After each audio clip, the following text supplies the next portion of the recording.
얘기를 할 거냐면 수학상에서 우리 뭐 배웠었어요?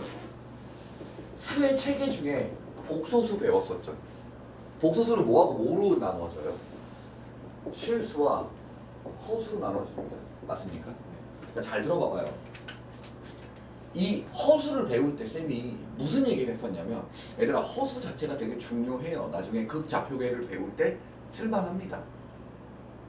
꽤나 많이 써요. 근데 지금 고등학교 범위 내에서의 실수와 허수를 배울 땐 허수는 주로 조건을 주거나 아니면 실수 성질을 더 부각하려고 실수를 좀 더 구체적으로 설명하려고 배우는 것밖에 안 돼요.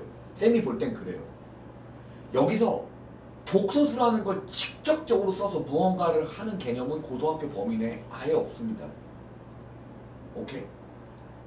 그러다가 보니까 우리가 이 복소수를 고등학교 범위 내에서의 다루는 복소수의 그 내용을 잘 보니까 실수의 성질이 정말 중요하게 된다. 실수의 성질을 좀 더 자세하게 설명하는 정도로만 허수를 쓴다고 보시면 돼요. 대학을 가면 달라요. 근데 대학을 어차피 안 갈 거니까. 그쵸? 못 갈 거니까요.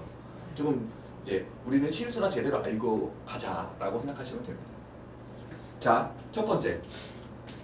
대소 비교는 실수에서만 가능해요. 크고 작음의 비교는 허수에서는 안 됩니다. 왜 안 되냐면 잘 봐요. 크고 작다, 많고 적다 라는 비교 자체가 실제 양이 있어야 되는 거잖아요. 허수는 상상의 수입니다. 오케이? 크기와 개수가 없어요. 그러니 당연히 허수에서는 뭐가 아니겠어요? 크기 비교가 되겠습니까? 안 되겠습니까? 안 되겠죠. 알겠어요? 대소 비교는 실수에서만 됩니다. 나중에 조금 더 배울 내용 중에 이런 건 있어요. 그 대소 비교를 할 때는 같은 범주 내에 있어야 해요. 그 말이 무슨 말이냐? 길이랑 넓이는 비교할 수 없습니다. 크기 비교가 안 돼요. 오케이? 실수에서만 크기 비교가 됩니다. 대소 비교가 되는데, 그쵸? 같은 범주 내에서만 비교를 하기로 합니다. 이게 수학2의 그 적분 쪽에서 오케이? 그 정적분 값과 일반 숫자 상수 값은 비교가 불가능한데 둘 다 넓이로 보게 되면 비교가 가능하게 된다. 이런 것들을 배울 때 써요. 근데 제대로 기억해주면 예전에 했던 거군 할 겁니다. 오케이? 내가 했던 말 기억해요? 첫 단추만 잘 껴놓으면 고1 1학기 수학 상이 제일 어렵다고요. 왜냐면 이거 계속 쓰거든요. 수원, 수투, 미적에서 계속 나오던 거 또 나오고 나오던 거 또 나오고 이거 이렇게 보는 거고 저거 저렇게 보는 거고 막 이런 식으로밖에 안 됩니다. 자, 실수에서만 대수 비교가 된다라는 게 포인트예요. 허수에서는 대수 비교가 되지 않아요. 알겠어요? 대수 비교는 실수에서만 가능합니다. 오케이.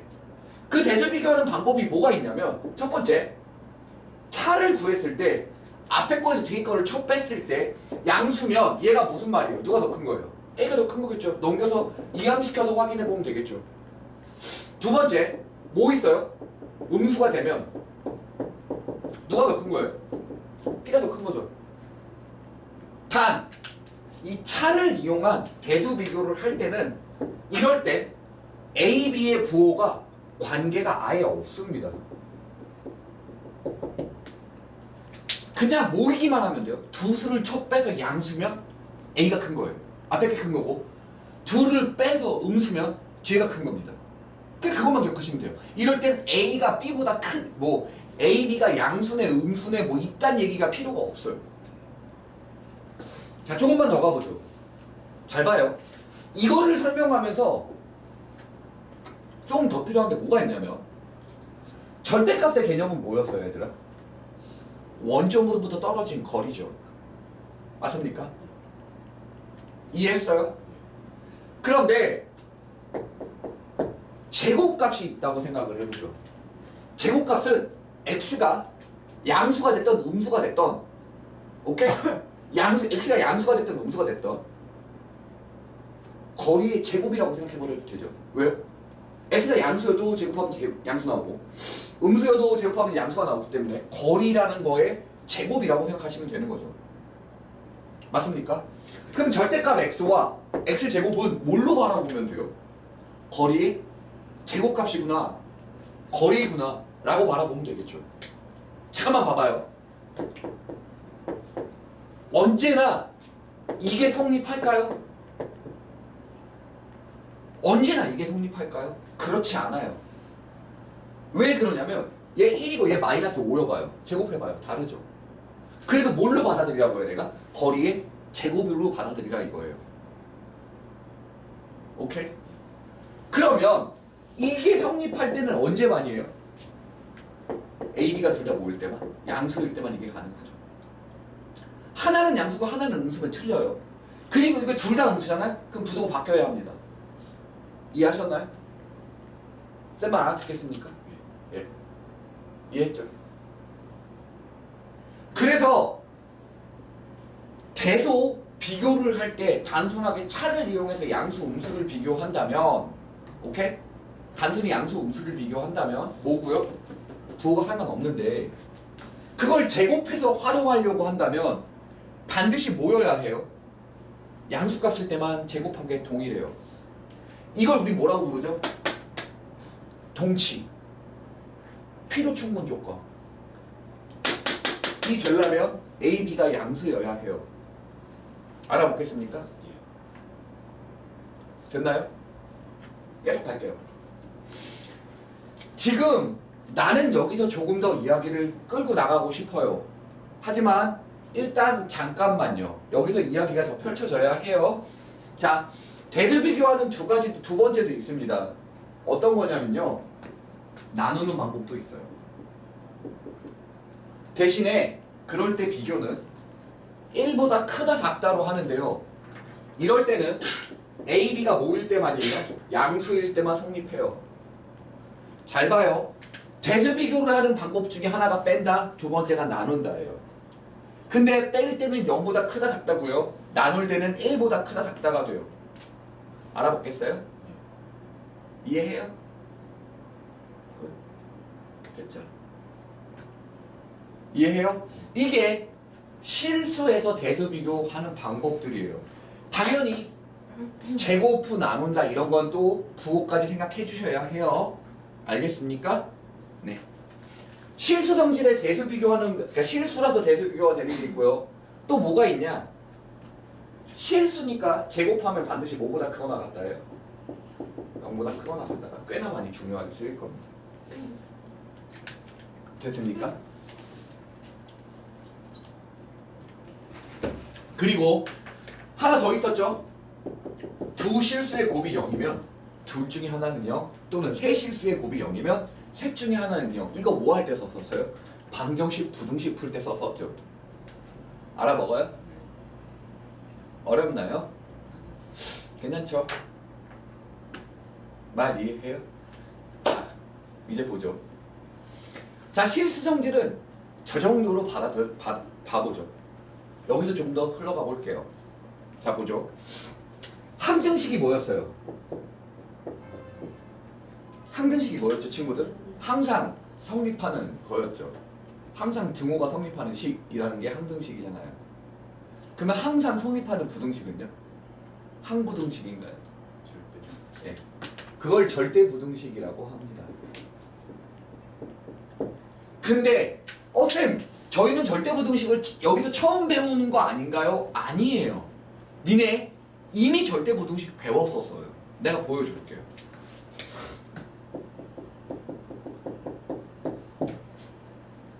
절대부등식 아닌가요? 맞잖아요. 이거 x에 뭐 넣어도 뭐 돼요? 성립하죠. 절대부등식입니다. 끝이죠. 되었나요? 네. 오케이. 이미 절대부등식은 배웠었다. 오케이? 하나 더. 잘 봐.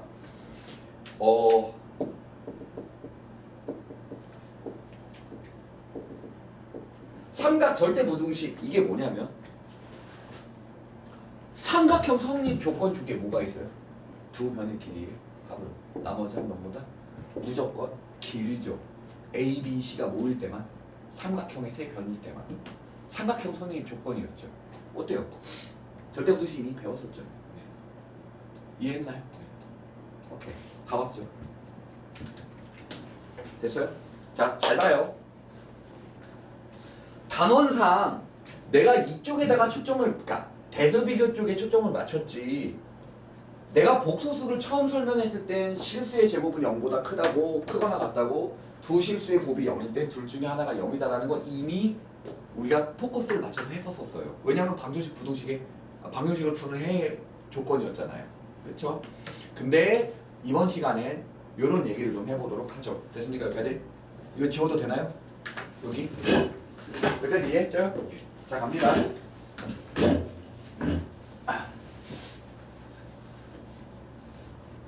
보세요.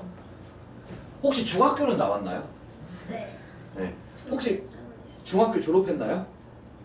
성적은 밑바닥인데 졸업도 시켜주네. 대한민국 나라꼴이 최악입니다. 자, 가죠. 중학교 때 평균 어떻게 구했어요, 친구들? 중학교 때 평균 어떻게 구했어요? 다 더해서 개수로. 과목수로 나누고 네가 이겼네 내가 이겼네 지랄 연명 떨었죠. 네. 아닌가요? 앙씨마다 평균 몇이야 이런 지랄 떨었죠. 그쵸? 그쵸? 근데 실제로 대학 갈 때는 또는 고등학교 입학할 때는 가산점이 붙는 거 알아요? 국영수에 가산점 붙는 거 알아요? 니네가 잘 봐요. 국어가 똑같이 100점이라고 해서 연대 쓸 때랑 고대 쓸 때랑 서울대 쓸 때랑 가산점이 달라요. 알아요? 수학이 똑같이 100점이잖아요. 연대 쓸 때랑 고대 쓸 때랑 서울대 쓸 때랑 가산점이 달라요. 고대는 100점 만점을 150점으로 환산합니다. 50% 가산점 붙어요. 미안해요. 좋은 대학 얘기만 해서 그럴까요? 가천대라고 아세요? 가천대? 알아요. 자, 가천대 아세요? 그 정도 수준에 얘기해 드릴까요? 예, 거기에 30%를 더 줍니다. 너무 높은데 얘기해서 그런가요? 뭐? 왜요? 네. 그런데 얘기하지 말라고 높은데? 네가 갈 수 있는 대학 얘기해줘요? 야야, 그 목포 해양대학교 인천으로 올라온대. 진짜요? 딱 네가 갈 만하죠. 네네. 가서 어부나 되세요. 자, 가죠. 좋아요. 자, 됐습니까 여기까지? 자, 중학교 때 중학교 때 단순하게 너 평균 몇이야? 라는 병신 같은 이야기를 했죠. 실제로 고등학교 땐 고등학교 입학할 때 환산 점수가 달라요. 실제로 대학교에서도 국어 단위수가 4죠. 수학 단위수 4죠. 국어 단위수 3이다. 수학 단위수 4죠. 환산하면 수학이 훨씬 높습니다. 그런 걸 우리는 뭐라고 부르냐면 가중치라고 해서 가중평균으로 학생을 뽑습니다. 그쵸? 자, 니네가 중학교 때 닥치고 응시와 평균 몇 점 이렇게 했던 것 산술평균이라는 뜻이에요. 어떻게 했다고요? 총 점수를 총 과목으로 나눴죠. 두 개의 점수가 있다고 칩시다. 어때요? 저걸 뭐라고 불러요? 산술평균이라고 합니다. 알아들어요? 어렵나요? 해놓을만 하죠. 잘 봐봐요. 한 번도 배워본 적 없는 게 있어요. 자, 그냥 일단 어차피 닮은 비를 해보면 똑같으니까요. 오케이? 두 개의 정사각형의 한 넓이가 A고 한 넓이가 B라고 가정을 해보죠. 넓이가 A고 넓이가 B예요. 그럼 이 새끼 한 변의 길이는 루트 A겠죠. 이렇게 생기죠. 얘는요?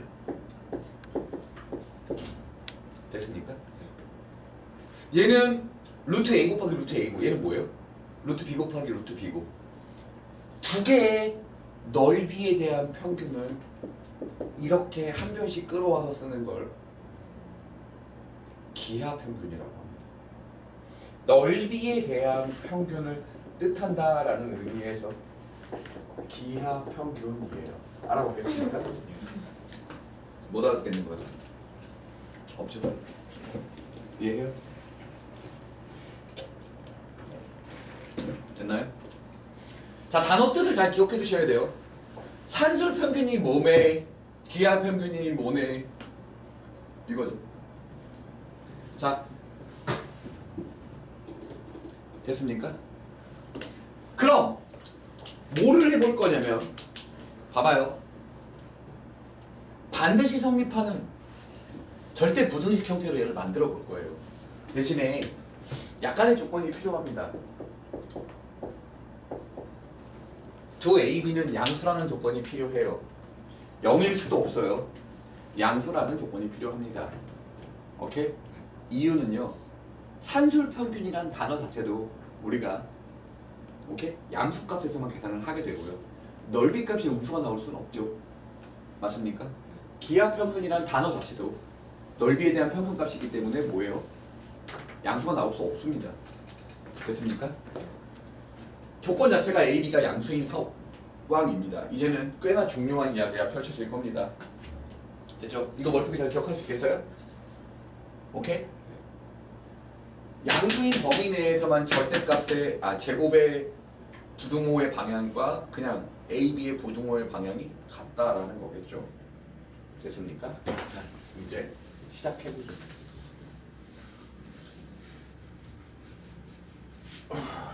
얘보죠. 이 둘의 대소를 비교하고 싶어요. 뭐 할 거예요? 뺄 겁니다. 이거 어떻게 돼요? 이거 빼면 어떻게 돼요? 이제 시작해 볼게요.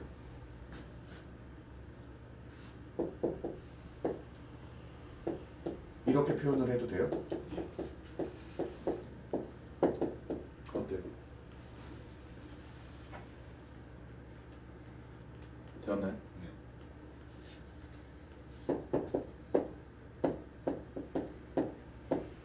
야!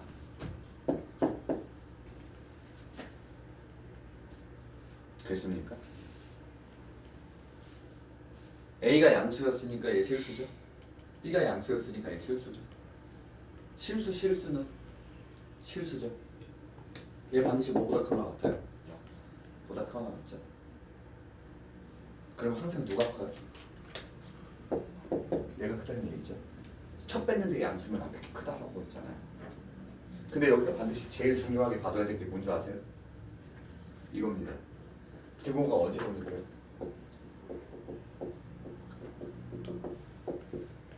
두 산술평균 두 값의 크기가 같을 때, 두 값이 같을 때 뭐가 됩니까? 등호가 능이 성립합니다. 저 등호 성립 조건이 진짜 중요해요. 어때요? 별거 아니죠? 네요. 네. 저거랑 저거랑 비교해 주는 거예요. 두 크기가 왜냐하면 항상 성립해요. 저걸 정말 많이 쓸 거예요. 왜 비교해요? 뭔 말이에요? 저걸 왜 비교하냐고요? 네, 저거. 크기 비교를 왜 하냐면 저게 사실은 지금 당장에서 뭐야? 산술평균이 기하평균보다 크거나 같네? 오케이. 근데 문제 조건이 겁나 많이 나와요. 이제 부등식에 부등호에 우리 치환할 거거든요. 치환할 때 겁나 많이 나옵니다. 그러니까 문제를 해결할 때 조건으로 대부분 다 산술기하를 쓰셔야만 해요. 근데 이게 거의 구구단 같은 느낌이에요.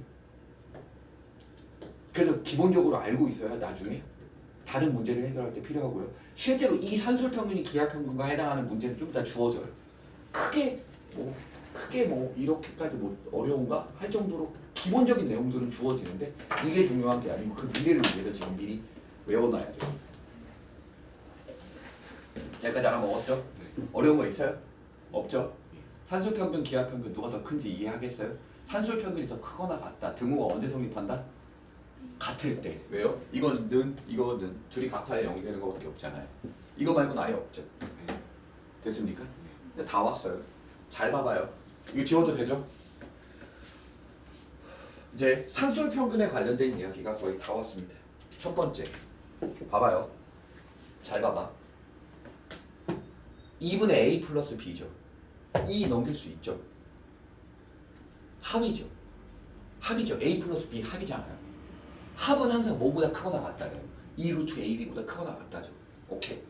합은 최소값만 물어봅니다. 합은 뭐뭐보다 크다니까 가장 작은 값이 뭐냐 이것만 물어봐요. 합의 최소값만 묻습니다. 언제나. 두 번째, 곱의 최대값만 물어봅니다. 곱은 왜? A, B는 얘보다 작거나 같다잖아요. 그러면 얘 값보다 작거나 같으니까 얘가 최대겠죠. 이것만 물어봐요. 이거 왜 묻지도 않아요. 잘 봐요. 만약에 합의 최대를 묻잖아요. 그러면 얘식 변형해야 해요. 곱으로. 만약에 곱의 최소를 묻잖아요. 그러면 그 곱을 뭘로 바꿔야 돼요? 합으로 바꿔야 해요. 구할 수가 없거든요. 만약에 곱의 최소값을 구하여라 역수를 취할 수도 있어요.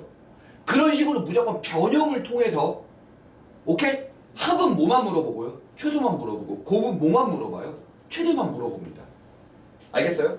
만약에 합의 최대를 구하여라라고 하면 이 합 자체를 곱으로 바꾸셔야 해요. 아니면 말이 안 돼요. 최소값을 물어볼 때와 최대값을 물어볼 때가 딱 정해집니다. 이 둘밖에 없어요. 이 두 개의 값 외에 묻지 않아요. 아니면 변형하셔야 해요. 알겠습니까? 자 보죠.